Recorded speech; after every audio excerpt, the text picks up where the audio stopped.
Good morning, dear students. Dear student, in our previous session, we studied about definition of economics. This is our chapter 1. In this chapter, we studied about 4 different definitions given in the economics. The first one is wealth definition, then welfare definition, then scarcity definition, and last one is growth oriented definition.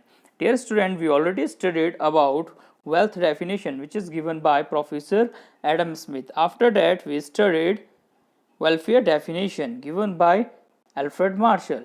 Dear student, today we are going to discuss about scarcity definition. This definition is given by Professor Leon Robinson. Dear student, in this definition, Robinson was not only a critique for the welfare definition of economics, but he also gave a new definition of economics, which has come to be known as scarcity definition. Basically, he focused towards the resources which we have in scarce quantity. He focused that with those scarce resources, how we can maximize our satisfaction or how we can manage those scarce resources to fulfill our all unlimited want. So dear student, in this particular definition, Robinson defined that economics is the science which studies human behavior as a relationship between ends and scarce means which have alternative uses. Dear student, be careful when you are going through this particular definition. In this definition, you will find 3 words. The first one is relationship between ends. The second one is scarce means, and the third one is alternative uses. So you have 3 terms. What are the meaning of these 3 terms in this particular definition? Dear student, in this definition, the relationship between ends and scarce means end means we have limited resources. Okay, end means we have limited resources with unlimited wants. So scarcity means the resources are limited, and means our wants are unlimited. So how can we fulfill those unlimited wants with limited resources? That's why relationship between ends and scarce means to fulfill our unlimited want with limited resources, and we have the alternative use of these limited resources. Okay, for example, let us explain with the help of example. Suppose you have agriculture land. Okay, now you can produce wheat and rice in that particular agriculture on that agriculture land. You can construct a building on that land. You can construct a hospital or a school on that particular land. So it simply represents that your wants are unlimited. You have so many choices, but you have to choose that one which is best for you. Okay, or which first fulfill your demand or your satisfaction. So we have alternative uses of a commodity. So we have to be careful while choosing our wants, that which want we want to fulfill first and then move to other wants. Okay, so this is the basic definition of scarcity. Now Robbins' definition emphasizes 4 fundamental characteristics of human life. The first one is unlimited ends. Dear students, unlimited end means want. Our wants are unlimited. We know the fundamental fact of economics that our wants are always unlimited, and whenever we satisfy our one want, our next want is emerged in the economy. So that's why we have unlimited wants, but we have limited resources. Okay, now the second point is scarce means. Dear student, scarce means we have, this is the second fundamental fact of economic life, is that means of satisfying human wants are limited. Means refer to various productive resources such as land, labor, capital. As I told you, resources, we have limited resources. With these limited resources, we have to fulfill all our unlimited want. It simply means that these resources are in scarce quantity, and with not only the scarcity, but these resources have alternative use also. So we have to be careful while choosing which want we wish to fulfill first, then second, then third, with the help of those limited resources. The third point is our alternative use of means, which I told you that every resource have alternative use. This is the third fact given by Robbins' definition, that he emphasizes that resources can be put to alternative uses. For example, a piece of land can be used for produce wheat, vegetable, etc. Likewise, a labor can be used on the field or in the factory. So as I told you earlier that you have limited resources, and those limited resources have alternative uses. So you have to be careful. Like if you have labor, then you can use that particular labor in your agriculture field for doing farming, or you can use the labor in your factories for production of different goods and services. So labor have alternative uses. So it simply represents that whatever resource we have, that resource have alternative uses. So we have to be careful that which want we have to fulfill. So dear student, this is represents the basic problem that we have limited resources, our want have unlimited, and all the resources which we have alternative uses. So we have to be careful while choosing our wants. Now the last part is which is talking about choice. Now if you talk about choice, since the resources are scarce and are also capable of alternative use, which we studied, and the human wants, it means human wants are endless. So people have to make a choice in allocating these resources for producing different commodities on the basis of their relative importance. As I told you, that the problem of choice, that which commodity you wish to produce first, okay, which good you must produce to second. So you have that particular choice. So you have to be specific towards your choice. Okay, dear student. Now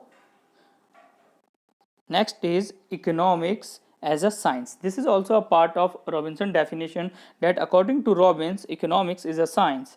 It provides a systematic knowledge with regard to human effort in solving economic problem arising out of scarce means and unlimited wants. Economics is about making choice in the backdrop of scarcity. So according to Robinson, economics is a science. But this definition is further criticized. In the criticism, we find that economics is just not only science, economics is also about art. Okay, that's why this particular definition is criticized. This point is criticized by the growth oriented definition by all other growth oriented economists. So they criticize this particular point, that Robinson focused towards economics as a science, that economics deal with facts, figure. Okay, he have the potential to solve all the scarcity related problems. Okay, dear student. Merits, this is not in your syllabus, so we have to ignore this particular part. Now let's move next. We have criticism. So this part is also important, definition of scarcity with its criticism. Now first criticism, narrow view of economics. Robinson definition has been criticized on the ground that it regards economics as a positive science by making it neutral between ends. Dear student, this many economists, growth oriented economists, criticize Robinson by giving narrow view of economics, because Robinson already talk about positive economics. Dear student, we have two type of economics, one is positive, one is normative. Positive economics deals with facts and figure, and normative economics deal with the suggestions. For example, if I said that, okay, suppose in COVID-19 in India we have 90,000 live cases or patient. So this is the data with figure and fact. So this data is judgmental. We can judge the data, we can verify the data or fact. So this statement is positive because we have fact and figure and we can verify this statement. This type of statement is called positive economics. Now suppose if I suggest that in COVID-19 we should not wear mask. Okay, mask is not beneficial for us. This is my point of view. Maybe according to the Sattvic point of view, we should wear mask because mask is good for us. So it means people have different point of view.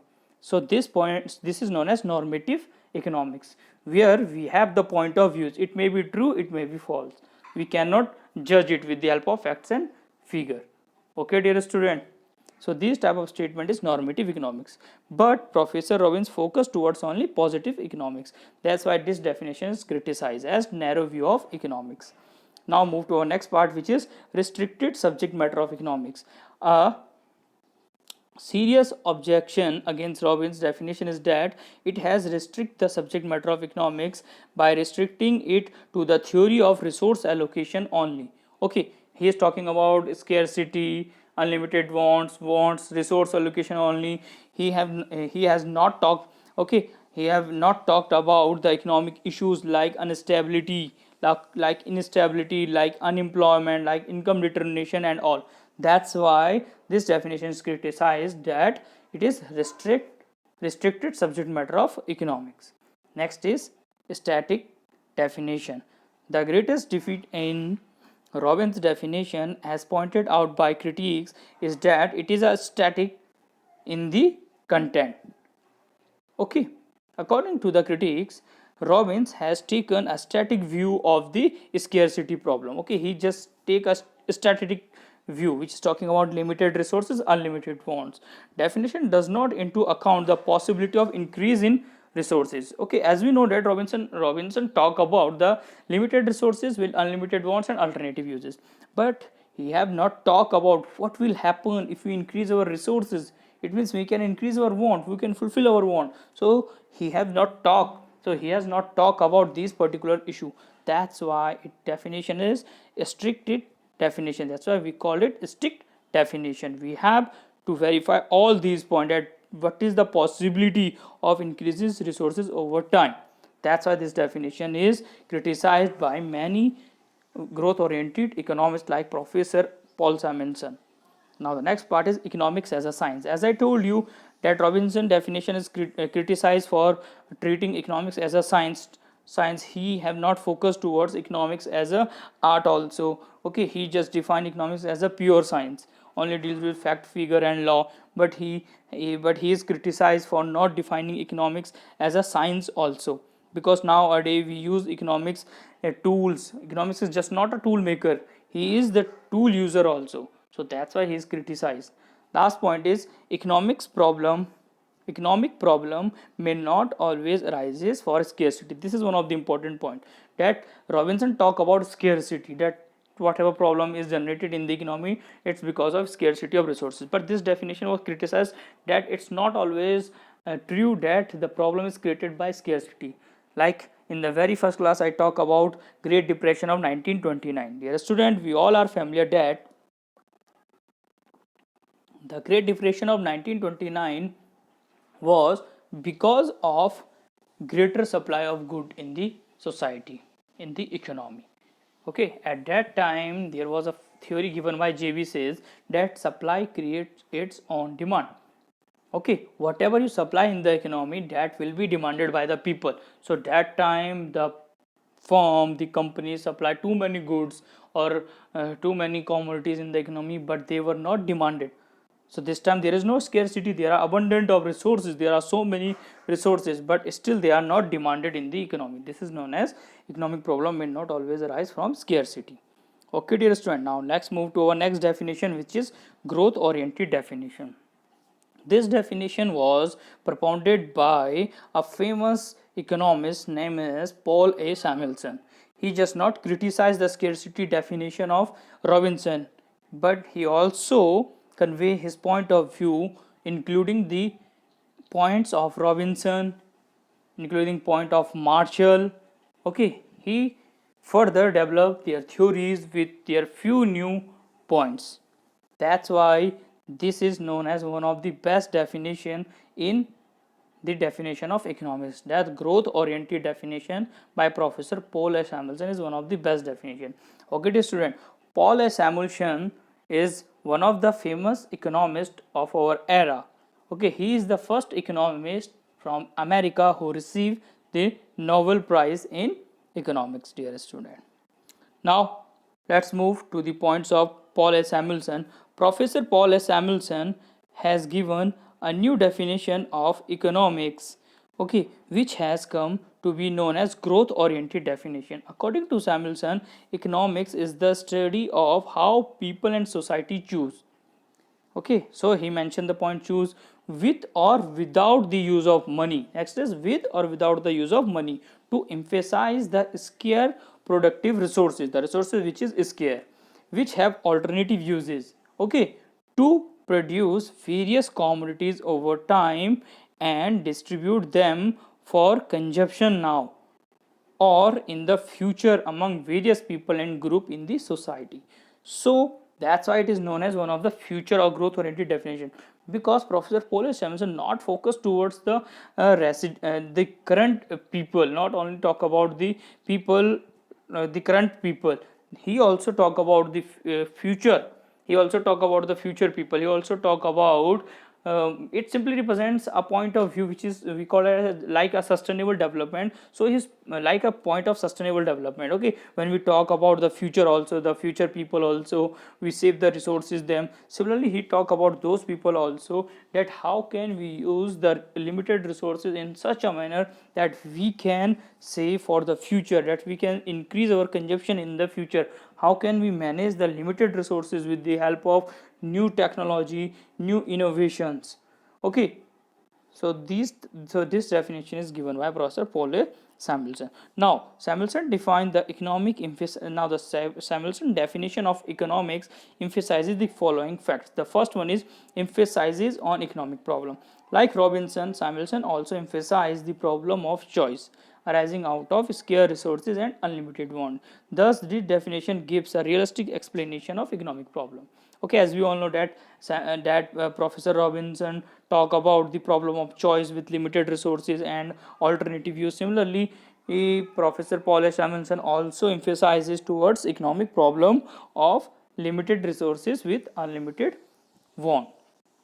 Second, long-term perspective. The problem of scarcity of resources are not merely confined to the present time, okay, but also to the future. As I told you, his definition is growth oriented definition. That's why he says that the scarcity of resources not merely confined to the present time but also to the future. Wants are not static, they are dynamic. Okay, wants grow and multiply over time. Along with expansion of wants, resources also increase over time. This is the new point introduced by Professor Paul Samuelson, that resources are not only scarce, it increases with in the near future, or resources also increase over time like our wants grow. That's why want is not a dynamic concept, want is not a static concept, it is a dynamic concept according to Professor Samuelson. Okay, dear student. So thus Samuelson has taken the long term perspective of economics problem. Here lies the superiority of Samuelson definition over that of Robbins, because it talk about the long term perspective of the economic problem. Next is dynamic approach. Like if you talk about Professor Robinson, then his approach is static. But if you talk about Samuelson, his approach is dynamic approach. So Professor Samuelson has opted a dynamic approach to the study of economics by taking economic growth as an integral part of economics. Okay, as such, his definition has imparted dynamism to economic problem. That economic problem is a dynamic. We can change our economic problem. It can be solved in the near future. Okay, so that's why he widened the scope of economics. He widened the subject matter of economics, dear student. Next part is universal problem. Samuelson definition is not only dynamic in context, it is also widened in scope. Professor Samuelson has rightly emphasizes that the problem of resource allocation is a universal problem. It is a problem for everyone. Okay, next is comprehensive. Samuelson definition of economics is very comprehensive. It is growth oriented as well as future oriented. Be careful, this is one of the important point. Whenever you talk about Professor Samuelson, you always mention this point, that his definition is not only growth oriented definition as well as future oriented definition, because he incorporated the martial welfare aspects with Professor Robinson's scare and choice aspects. So he included the concept of both Marshall and Robinson. Last one is broad perspective. So Samuelson definition has broader the subject matter of economics so as to include distribution, economic growth, production, consumption, exchange, all these points. That's why his definition is broader than all other previous definition. Now we will talk about our last point, which is very important, that of all the definition of economics discussed above, Samuelson definition is considered to be the most satisfactory. Okay, this is the important point. That growth oriented definition by Samuelson is one of the best and satisfactory definition. It presents the problem of choice in its dynamic setting. It has also widened the subject matter of economics. Besides, Samuelson definition has also a universal appeal. it is applicable all type of economies, capitalist, socialist and mixed. That's why Samuelson definition is most accepted definition of economics today. So this is the important point, which definition is most accepted definition and why. So you can write down the answer from this particular point. Okay student, so that's it for today. Okay, we finish our this particular topic. In our next class we will study our next topic, okay, which is about micro interdependence of micro and macroeconomics. Thank you student, thank you so much. Okay, stay safe, stay healthy.